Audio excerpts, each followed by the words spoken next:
तो नेक्स्ट प्रश्न है कि मोम किस चीज़ से मिलकर बनी होती है? तो मोम एक हाइड्रोकार्बन है जो हाइड्रोजन और कार्बन से मिलकर बनी होती है।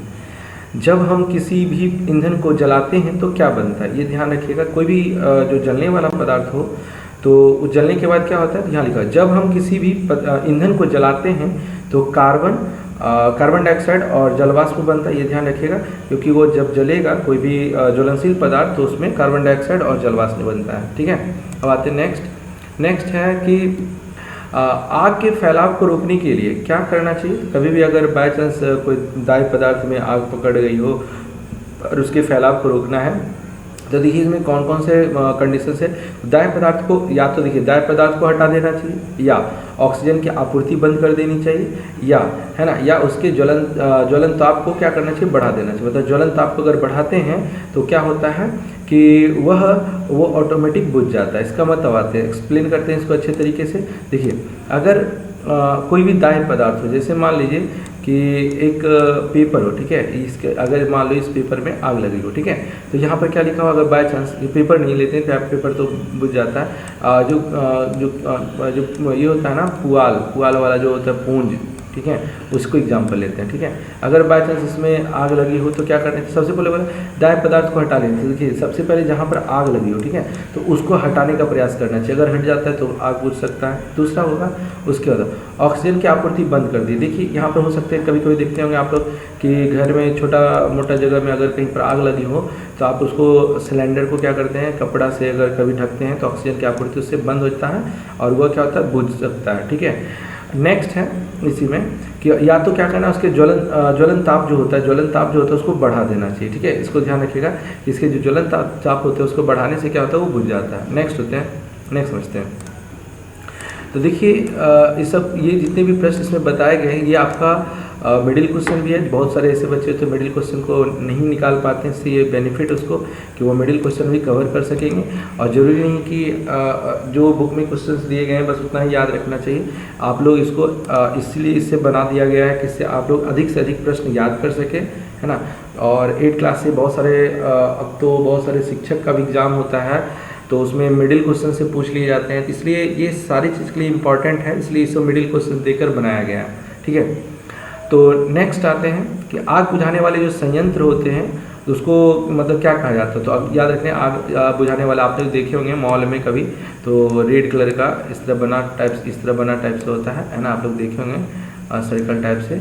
और यहाँ पर पाइप एक ऐसे करके लगा होता है, इसमें पाइप लगा होता है ना, तो ये देखे होंगे, इसमें एक यहाँ से पाइप करके और काफ़ी लंबा पाइप दे देता है ना, कि आग ये बुझाने का में आसानी हो। ठीक है, तो ये है, इसको अग्निशामक यंत्र कहते हैं, इससे आग आसानी से बुझ जाता है। ठीक है, तो नेक्स्ट आते हैं, नेक्स्ट प्रश्न है अग्निशामक यंत्र में कौन सा गैस भरा होता है। अगर मान लीजिए उससे आग बुझता है तो उसमें कौन सा गैस होता है जिसके कारण से वो आग आसानी से बुझ जाता है। यहाँ लिखा हुआ है कि कार्बन डाइऑक्साइड गैस, याद रखिए उसमें जो CO2 गैस होता है जिसके कारण से वो आसानी से बुझ जाता है। आग लगने पर कितने नंबर पर फ़ोन करना चाहिए, कभी बाई चांस आग लगे तो आप कौन से नंबर पर फ़ोन करने से वो क्या होगा कि आप अपर अग्निशामक यंत्र वाले या फिर जो आग बुझाने के सुरक्षा में जो काम आते हैं और भी, तो वो कितने नंबर पर कॉल करने के बाद आपको उस के बचाव के लिए आ सकता है, तो 101 पर। नेक्स्ट है मोमबत्ती की ज्वाला के कितने क्षेत्र होते हैं, उनके नाम लिख। देखिए आप कभी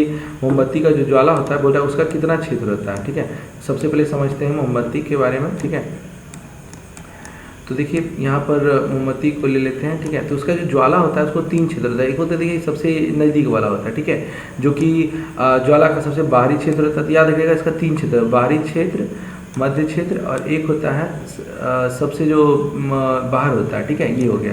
तो सबसे पहले चलते हैं कि 3 क्षेत्र होता है, बाहरी क्षेत्र, मध्य क्षेत्र और आंतरिक क्षेत्र। ठीक है, बाहरी क्षेत्र हो गया, मध्य क्षेत्र और आंतरिक क्षेत्र, तो तीनों को अपने अच्छे तरीके से समझते हैं। ठीक है, तो देखिए यहाँ पर जो दिया गया है, तो सबसे पहले आते हैं कि बाहरी क्षेत्र, मध्य और आंतरिक क्षेत्र। तो ज्वाला की बाहरी भाग कैसा होता है, याद, ज्वाला की जो बाहरी भाग होता है वो नीला और अदीप्त होता है। ये जो देता है ये नीला होता है, आप लोग कभी ध्यान से देखिएगा, कभी अगर कैंडल जलाते हैं तो जलाने के बाद ध्यान से देखिएगा ये नीला कलर होता है। ठीक है, और अदीप्त होता है। ठीक है, नेक्स्ट है, इसमें है यहाँ पूर्ण दहन होता है क्योंकि यहाँ ऑक्सीजन ज़्यादा उपलब्ध है। ठीक है, यह सबसे गर्म होता है, ये सबसे जो बाहर का पार्ट है ये सबसे ज़्यादा गर्म होता है। ठीक है, नेक्स्ट आते हैं ये, हाँ, तो वो सबसे ज़्यादा क्या होता है, वो गर्म होता है। नेक्स्ट आते हैं इसमें, कवर करते हैं नेक्स्ट। तो याद देखिए उसके बाद हो गया सेकंड में है कि ज्वाला का मध्य भाग कैसा होता है। तो याद देखिए जो ये बीच वाला जो भाग है तो वहाँ लिखा हुआ ज्वाला का मध्य भाग पीला, चमकीला और दीप्त होता है ना। यहाँ कुछ कार्बन के कण भी होते हैं, यह गर्म होकर वाष्पित हो जाता है और चमकने लगते हैं। यहाँ पर भी पूर्ण दहन नहीं होता है क्योंकि ऑक्सीजन यहाँ भी कम मिल पाती है। याद रखिए यहाँ पर क्या होता है, ऑक्सीजन कम मिल पाता है और वह जो होता है पूर्णतः उस पर मतलब जो है ना वह रुकिए थोड़ा, ये कैसे हो गया, इसको मिटा देने से, चलिए ठीक है। तो नेक्स्ट आते हैं, नेक्स्ट जो होता है यहाँ पर दहन क्या है।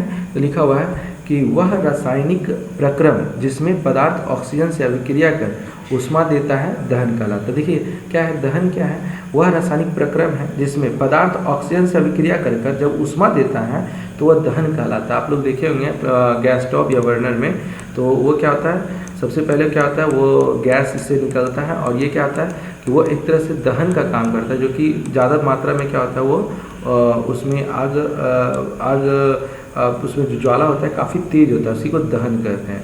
ठीक है, नेक्स्ट आते हैं, नेक्स्ट प्रश्न है कि ज्वलनशील पदार्थ क्या है। तो पहले बता दिए थे कि जिन पदार्थ, जो भी पदार्थ जो होता है सरलतापूर्वक आसानी से आग पकड़ लेता है ज्वलनशील पदार्थ कहलाता है। जैसे पेट्रोल हो गया, अल्कोहल हो गया, एलपीजी हो गया, ये सब काफ़ी आसानी से आग पकड़ लेते हैं। ठीक है, नेक्स्ट है दहन के कितने प्रकार, दहन कितने प्रकार के होते थे। यहाँ लिखे हैं कि दहन निम्नलिखित 3 प्रकार के होते हैं। पहला तीव्र दहन, देखिए एक होता है तीव्र दहन, जिस दहन में पदार्थ तीव्र गति से दहन करने लगते हैं तीव्र दहन कहलाते हैं। जैसे पेट्रोल, एलपीजी, ये सब जो है मिट्टी का तेल, केरोसिन तेल जिसको कहते हैं, ये सब क्या है ये क्या होता है तीव्र से, मतलब तेजी से आग पकड़ता है, इसीलिए इसको तीव्र दहन में रखा है। एक होता है स्वतः दहन जिसमें पदार्थ स्वयं जलने लगते हैं, स्वतः दहन। कभी कभी कुछ पदार्थ ऐसे होते हैं जो कि स्वतः जलने लगता है, जैसे वायु में अगर फास्फोरस अगर छोड़ दिया जाए तो क्योंकि वह खुद से जलने लगता है, क्योंकि वो ऑक्सीजन से अभिक्रिया करके वह स्वतः आग उसमें लग सकता है, इसीलिए ये इसको स्वतः दहन करते हैं। एक होता है विस्फोट, अगला जो दहन का रूप है वो विस्फोट से दहन होता है। जैसे देखिए जिसमें दहन के क्रम में आकस्मिक अभिक्रिया होने लगते हैं और ऊष्मा, प्रकाश और ध्वनि पैदा होती है, विस्फोट कहलाता है। कभी कभी क्या होता है कि जिसमें जो दहन के प्रक्रम आकाश में अचानक क्या होता है कि वह किसी कारण से जैसे ब्लास्ट होता है, या जिसको कहते हैं वो विस्फोट ही होना ब्लास्ट कहलाता है, तो वहाँ से भी एक प्रकाश निकलता है, चाहे वो किसी रीजन से हो, चाहे वो मानवीय हो या फिर कभी प्राकृतिक रूप से भी होता है। तो अगर जो ब्लास्ट होता है या विस्फोट होता है तो वहाँ पर जो है ना आतिशबाजी, जो पटाखा बम में फूटता है तो उसमें देखिएगा एक आता विस्फोट वाला एक निकलता है, तो वहाँ पर एक प्रकार से वो भी दहन है। ठीक है, नेक्स्ट आते हैं कि ज्वाला क्या है। तो यहाँ लिखा हुआ है कि दहन के उपरांत आग की जो लपटें निकलती है, दहन अगर हुआ तो आग की जो लपटें होती हैं तो ज्वाला कहलाती है। जो आग का जो लपटा होता है, बोले तो आग का जो फ्लेम होता है उसको हम लोग क्या कहते हैं, ज्वाला कहते हैं। या दहन के समय जो पदार्थ वाष्पित होते हैं वे ज्वाला का निर्माण करते हैं। जैसे मिट्टी का तेल और पिघली हुई मोमबत्ती के लौ के साथ ऊपर उठते हैं तो और दहन के समय वाष्पित होकर ज्वाला उत्पन्न करते हैं। यहाँ पर देखिए थोड़ा इसको लिखा गया इस तरह करके, यहाँ पर समझिए बात को क्या बोल रहा है। जब कभी दहन के उपरांत होता है तो आग की लपटें निकलती है, आपको देखिए कभी कोई दहन दिखता है तो आग की लपटें, तो मतलब उसका जो फ्लेम होता है वो निकलता है, तो ज्वाला कहलाता है ना। अब नेक्स्ट है यहीं पर है कि यह दहन के समय जो पदार्थ वाष्पित होते हैं, फिलहाल इसको जो है ना इतने तक याद कर लीजिएगा ज्वाला किसे कहते हैं। नेक्स्ट आते हैं ईंधन क्या है। ठीक है, अगला प्रश्न जो है यह याद रखिएगा, ईंधन क्या है। तो लिखा हुआ कि घरेलू और औद्योगिक उपयोग से संबंधित ऊष्मा ऊर्जा के प्रमुख स्रोत ईंधन कहलाते हैं। देखिए घरेलू हो या औद्योगिक के उपयोग में संबंधित जो भी ऊष्मा का जो ऊर्जा उत्पन्न करते हैं, है ना, आपको पता है, जो किसी न किसी रूप से किसी के लिए, मनुष्य के लिए काम आ जाते हैं, है ना, मनुष्य के लिए नहीं, जो हम लोग के लिए काम आते हैं और जो इसका हम लोग उपयोग करते हैं, वह जैसे लकड़ी हो गया, पेट्रोल हो गया, मिट्टी का तेल, एलपीजी इत्यादि। ठीक है। तो ये हो गए सारे नोट्स कंप्लीट हो चुका है।